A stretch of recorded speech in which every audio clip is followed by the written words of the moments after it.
अमावस्या की इस पावन तिथि पर बाबा माँ के भक्तों का दरबार में बहुत बहुत स्वागत है।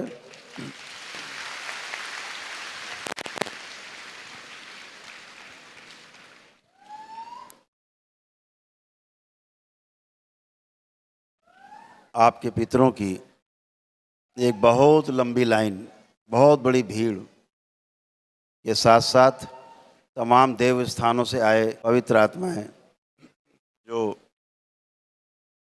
सब अपनी मुक्ति की बाट जो रहे, सभी की आज मुक्ति होगी, प्रेत योनि से मुक्ति, और वो 84 लाख योनियों के प्रकृति के चक्र में जा सकेंगे और तमाम कष्टों से मुक्ति पाएंगे।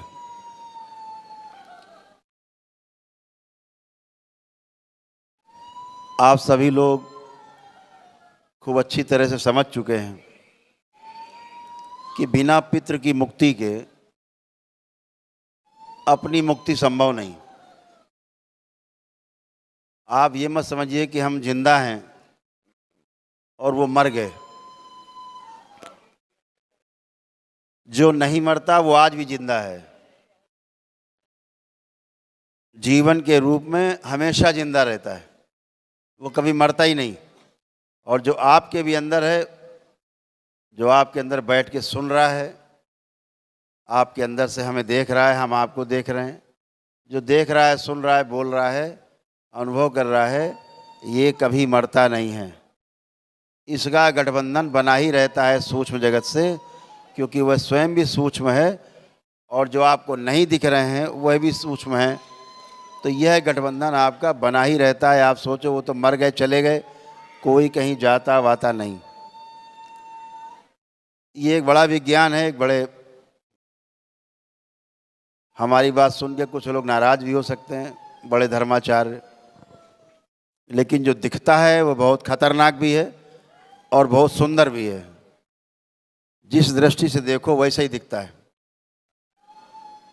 लेकिन ये मान के जीना कि ये शरीर दिख रहे हैं, जो दिख रहा है यही है, ये सबसे बड़ी नासमझी का जो है सबूत है आपके पास। जिस दिन आप ये जान जाएंगे कि ये तो एक जीरे के बराबर नहीं है जो दिख रहा है पूरे सृष्टि में। जितना कुछ दिख रहा है, जो नहीं दिख रहा है वो पूरी पृथ्वी से भी ज़्यादा बड़ा है जीरे की तुलना में। जो नहीं दिख रहा है वही दिखने वाले को चला रहा है, वही दिखने वाले को सृजन और विध्वंस की चक्की में पीसता रहता है। हमें व्यवस्था दिखती है, तमाम आपको कष्ट हुए, आपको लगता है बहुत दिक्कत है, बहुत अव्यवस्था है। दरबार देखता है कि ये व्यवस्था है। तमाम कष्टों में आकर के आपके तमाम कर्म भोग कटते हैं। कर्म भोग कटते हैं तो समस्याएं कटती हैं, और आपके बिना कुछ किए भी 84 लाख योनियों में पुण्य से जाने का बंधन, जिसमें आप बंधे प्रेत योनि में, टूटता है और 84 लाख योनि को बंधन में जाने का रास्ता साफ होता है।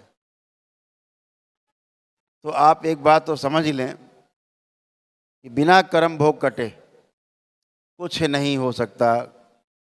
कर्म भोग कैसे कटेंगे? पहले पितृ मुक्ति हो, वो पितृ मुक्ति हो जाए, फिर पूर्ण गुरु की प्राप्ति हो जैसे बाबा, और उसके बाद जब फिर आप उनसे जुड़ें तो मुक्ति के कई आयाम हैं। मुक्ति शब्द इतना साधारण और छोटा नहीं है। मुक्ति शब्द जो है वो बहुत व्यापक है, व्यापकता लिए हुए है।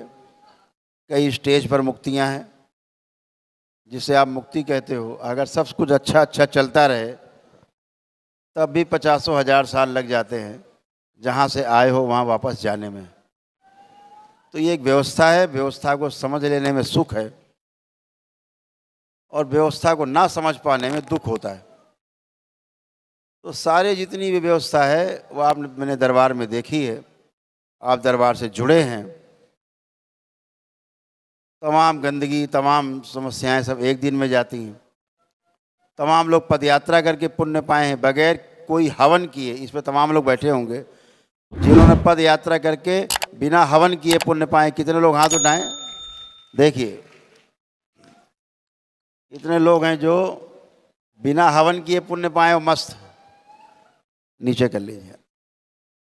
तो एक दिवसीय हवन का पुण्य पाए हैं, तो ये आपकी आस्था, आपका विश्वास, आपकी श्रद्धा से सब संचालित होता है।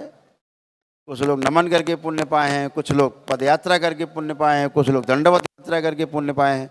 ऐसे तमाम, किसी ने एक दिवसीय अनुष्ठान किया दरबार में, उससे पुण्य प्राप्त किए हैं। तो जो जिसके पास जैसी व्यवस्था है, जिसके पास है वह भी, जिसके पास नहीं है वह भी, सभी अपने अपने पितरों की मुक्ति करा सकते हैं। ये बहुत साधारण है और बहुत सिंपल है। तो सभी लोग आज अपने पितरों की मुक्ति के लिए आपने जो कार्य किया है, ये भगीरथ प्रयास है। जो भगीरथ ने किया था अपने पितरों की मुक्ति के लिए, उससे कम भगीरथ प्रयास कलयुग में आपने भी नहीं किया है। इसके लिए आप सभी को बहुत बहुत बधाई, बहुत शुभकामनाएं। कि आपको वो सौभाग्य मिला कि आप अपने पितरों को मुक्त कराने जा रहे हैं। इससे बड़ा संसार में कोई पुण्य का कार्य नहीं। जो 4 प्रकार के ऋण बताए गए, उनमें से यह एक प्रमुख ऋण है। सबसे पहला जो पितृ ऋण है, ये सबसे पहला है। तो इसके लिए आप सबको बहुत बहुत धन्यवाद, बहुत बधाई, बहुत शुभकामनाएं। इसीलिए दरबार कहता है, दरबार का नारा है कि रोग मुक्त भारत, शोक मुक्त भारत और ऋण मुक्त भारत। और जब ये सब हो जाएगा तो भारत बन जाएगा ज्ञान युक्त भारत। इसके बगैर होता नहीं। पितृ हैं तो समस्या है, उनकी स्मृतियां हैं तो और बड़ी समस्या है।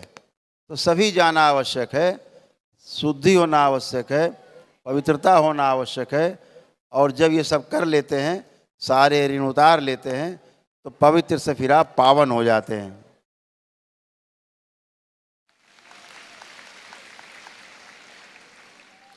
पवित्र में और पावन में फर्क समझना आवश्यक है।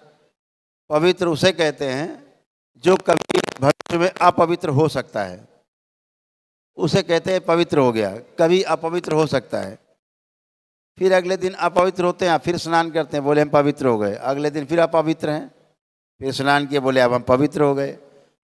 फिर अगला दिन आया, फिर बोले अपवित्र, फिर स्नान करेंगे, फिर पवित्र। तो पवित्र व्यक्ति जो है वो अपवित्र हो सकता है, लेकिन पावन शब्द का अर्थ है जो पावन हो गया अब वो कभी अपवित्र नहीं होगा।